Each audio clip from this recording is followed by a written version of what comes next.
What's up, everyone? Welcome to the Power Play with CJ. So I want to focus in on Pekka Rinne. Right now, the prognosis looks like he's going to be out 3 to 5 weeks. I know Nashville said he's going to miss the next 3 games in the All-Star break, but right now it looks like 3 to 5 weeks is the estimate. If I had to bet money on when he'll be back, they got Winnipeg February 12th. I guess that would be my over-under for his return date. See how accurate I am on that. Obviously not the best news for Nashville, who right now has, I believe, the best record in the National Hockey League. I'll double-check that right now.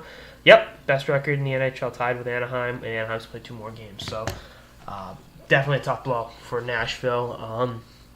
The thing with going through a season is you're going to face adversity. Every team does. It's not that you go through adversity, it's that how you respond to it. I know I'm talking like a cliche, like a walking, talking cliche machine, but it's true in this circumstance. Nashville's got a fantastic team. They're playing great hockey.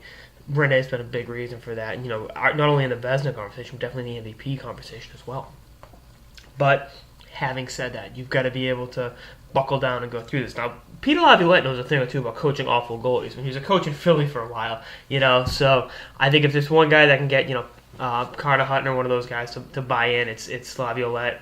I just think with this upcoming stretch of games, Nashville is really going to distance the men from the boys, and I just think if he continues to do his due diligence behind the bench, he's been the best coach in the NHL this season by far.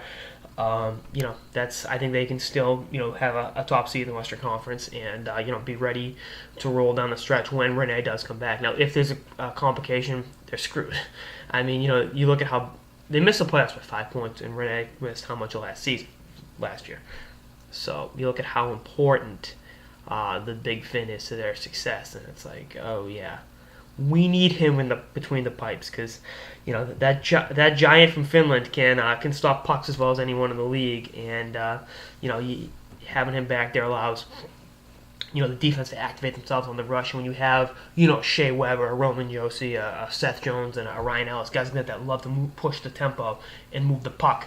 It's easier to do that knowing that guy back there will cover your ass if you make a mistake, and that confidence shines through with the forwards as well. The Nashville's offense is having probably the best offensive season in the history of the Nashville Predators. With their forward core, with James Neal and the great rookie Philip Forsberg doing some big time things, and that second line of Mike Fisher and Colin Wilson, really stepping up. So not the most ideal situation, but if there's one team that can kind of rally through it, it's got to be Nashville. I like Laviolette a lot as a coach. I think he's done a lot with not a whole lot of talent over the years. I mean, the fact that Carolina was they had some really good players, but few coaches could have led that team in the Stanley Cup. I think Laviolette's the one, and then Cam Ward played out of his mind for 2 months there. So, bottom line, not a fatal blow to the Predators at all.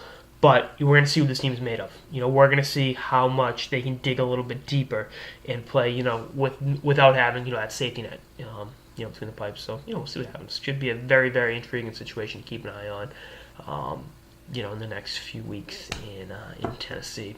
So anyway, that's this episode of the Power Play with CJ on Pekka Rinne missing 3 to 5 weeks. Stay tuned for episodes for the season and beyond. Well, later, guys.